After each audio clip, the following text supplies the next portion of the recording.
Before hiking the section from Kennedy Meadows to Cottonwood Pass, described in video number 13, I looked at its trail profile. It had 3 high points, one above 8,000 feet and 2 above 10,000 feet.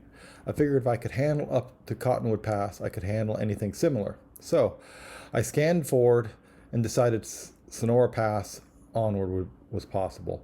The pass itself was above 10,000 feet, but after that, the daily high spots were around 9,000 feet. Boy, was I wrong. But I'll get to that later. It was Father's Day when Julie dropped me off the trailhead. The boys were visiting my father on that day, so I didn't see them, but I spoke to them on the drive up to the mountains. We took the obligatory selfie, noticed the snow and the ice in the background. The wind was whipping and it was really cold. At the trailhead was 2 other cars. 2 guys were being dropped off. Another car arrived as I was leaving. Apparently that car was dropping off a 3rd guy. Little did I know these 3 men would be very important to me for the rest of my hike. Staring up the mountain, just my shirt, my breath quickened and my heart raced. I was having a fight or flight response. I knew if I stood there much longer I would chicken out. So I kissed Julie goodbye and off I raced up the mountain. I didn't have a plan, I just knew I needed to get going. I needed to raise my internal temperature with movement. Unfortunately, I had to stop pretty quickly. I needed my beanie, gloves, micro spikes, ice axe, and a trekking pole. I got real cold just stopping to put those on. Heading up the pass was tricky. The trail was covered with snow and there were no boot prints. I just zigzagged across the red line and far out. Unfortunately, with gloves on and both hands carrying something, you are tempted to check your phone less often for navigation. So getting up the 2 miles to the pass took a lot longer than it should have. The 2 guys from the drop-off spot caught up to me.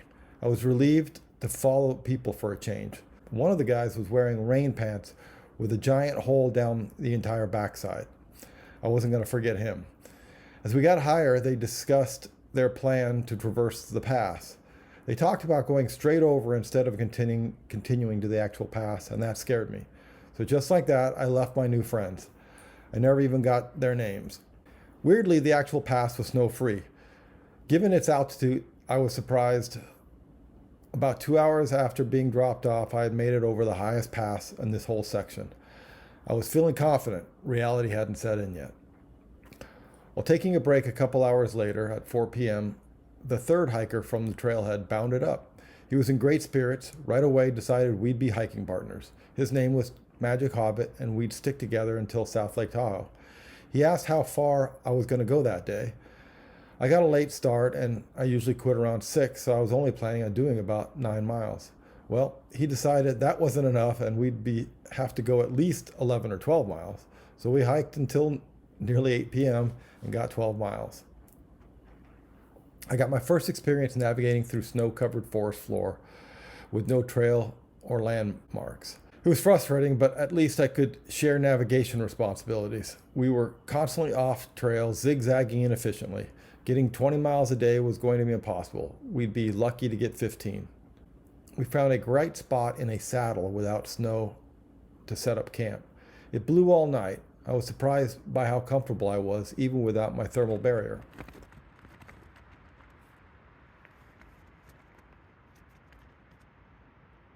The next day had beautiful blue skies.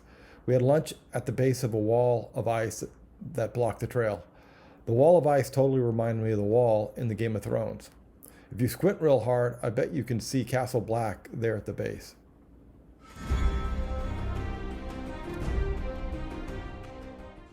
Throughout the day, Magic Hobbit and I talked. I learned about him, as I am sure he learned about me. He was German.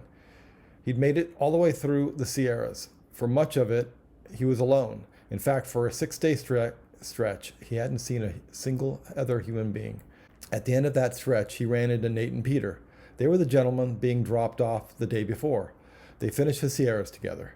He said those 6 days really tested him. He knew after that he could make it all the way to Canada. At one point, a few days after leaving the southern terminus, my thru-hike expectations changed.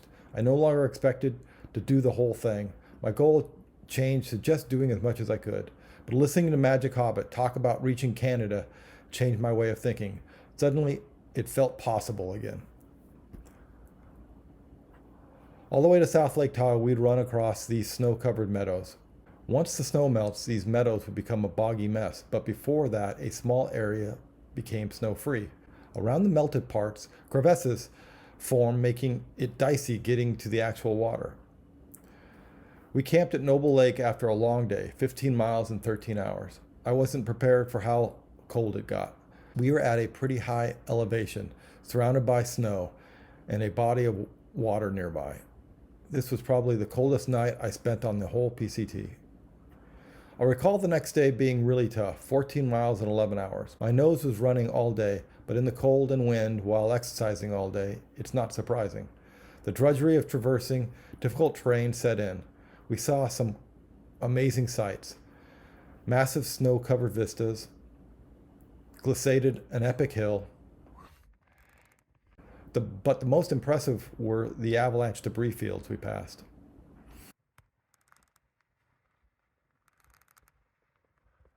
Yeah, it's crazy. It was this day that I earned my trail name. We came to a traverse leading up to Ebbets Pass. We had just crossed a snow-covered valley. We were far above where the trail officially crossed the traverse.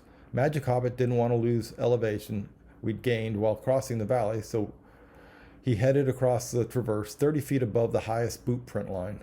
I was exhausted and I did not feel good about the steep angle, but I figured crossing in Magic Hobbit's fresh boot print would be better than going across down below. Halfway across, I slipped and self-arrested. I stood up, steadied myself, took another step, and immediately slipped again. And of course, self-arrested again.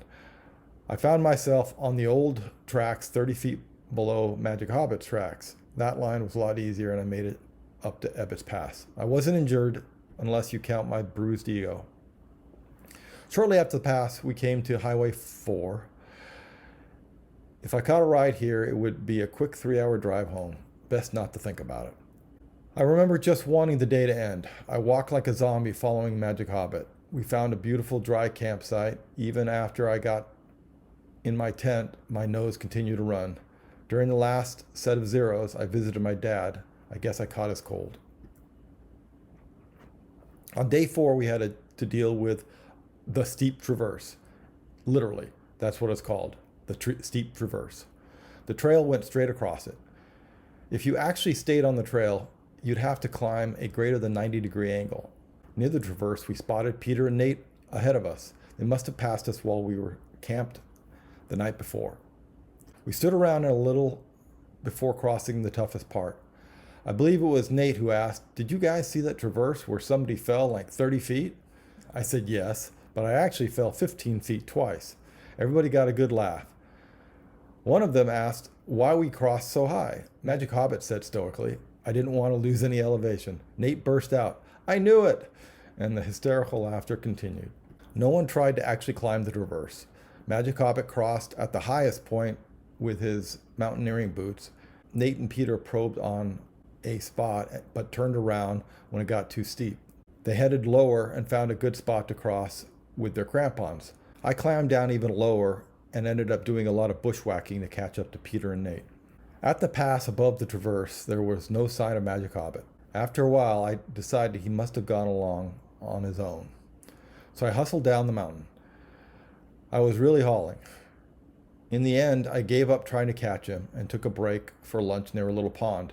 Just as I was packing up, he strolled up. His path took him to the back side of the pass before we crossed. The hill must have blocked our voices as we called for him. Reunited, we forged on. We'd passed the nipple later that day. It was a tall hill, but fortunately the trail followed its south side, so it was snow-free. We got some great views and were able to make good time, which helped make up for a lot of slow going earlier. The day ended with me just zombie walking behind Magic Hobbit again. We camped in a parking area on a dirt road that led to a small pond. The parking area had a little wall that helped block the wind. It was a 12-hour day and we only made 14 miles. While we were setting up camp, Peter and Nate came by and we all chatted a bit before they went on a little further. It was nice to have some time to socialize. The morning was rough the next day. My cold had really settled in. I remember having a tough time crossing these massive snowfields with sun cups the size of trash can lids. We'd been fighting these off and on since Sonora Pass, but these just seemed to go on and on. On hillsides, sun cups are handy because you can use them to anchor your steps, but on the flats, they make terrain that should be easy to cross very tiresome. As we approached Carson Pass, we ran into Nate and Peter. I went last using their well-dug-in boot prints. I had the least mountaineering experience, and my microspike covered trail runners weren't really up to the task. The Carson Pass traverse was probably the second most difficult traverse of the section, but I managed to get across without slipping. The four of us pretty much stayed together the rest of the day.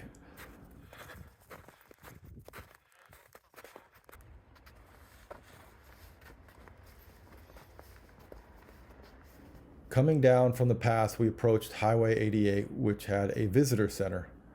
Unfortunately, it was closed. At this point, I should explain Magic Hobbit's trail name. The Hobbit part comes from his habit of eating a second breakfast. The magic part came from his uncanny ability to rustle up trail magic. At this lunch stop, he demonstrated this skill. He sauntered up to the ranger that pulled into the parking lot just as we arrived. He was going to ask about the visitor center, but came back with an armful of food. Some snacks, berries, and a tin of sardines. We used the picnic benches, the restroom, and trash cans at the visitor center before moving on. I saw this tree that looked like a claw reaching for the sky. Well, I have no reason to believe we'd make it all the way to South Lake Tahoe when we started the day. It was nearly 20 miles, and the most we'd managed in this section was 15. I was exhausted. I was on the 5th day of the hardest days yet on the trail.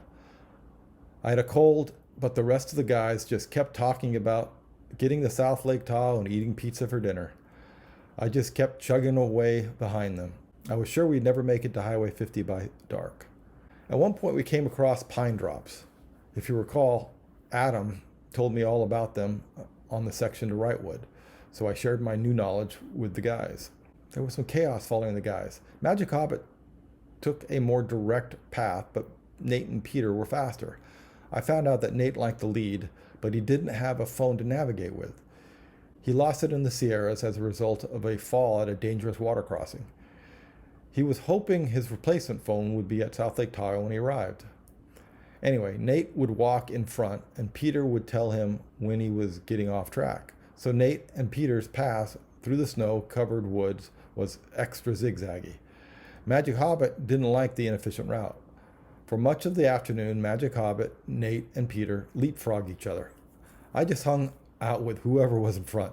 Despite all that, we all approached Highway 50 together. There was one last challenging obstacle. The trail followed a steep set of waterfalls. It was just a third of a mile, but the trail dropped 250 feet. At one point, Magic Hobbit walked right down the mostly frozen waterfall while the rest of us had to find another way. We ended up climbing down some rocks. To get to the road, we had to take a side trail that was poorly maintained and meant for cross-country skiers. It was in this last mile and a half while jumping boulders to stay near the trail that I kicked one of the giant rocks. I killed my left big toenail. It took days for it to turn gray and then black and then months for it to fall off. I kicked that rock so hard, I just knew I'd killed that toenail right then. When we got to the road, I summoned an Uber. We rode to an RV park in South Lake Tahoe. The park lets thru-hikers stay for free. We were the first group to stay in the park that year. Across the road from the RV park was a pizza place. That meal with the guys was the most joyous time yet on the whole trail. Trail stop checklist. Sonora Pass, check. South Lake Tahoe, check.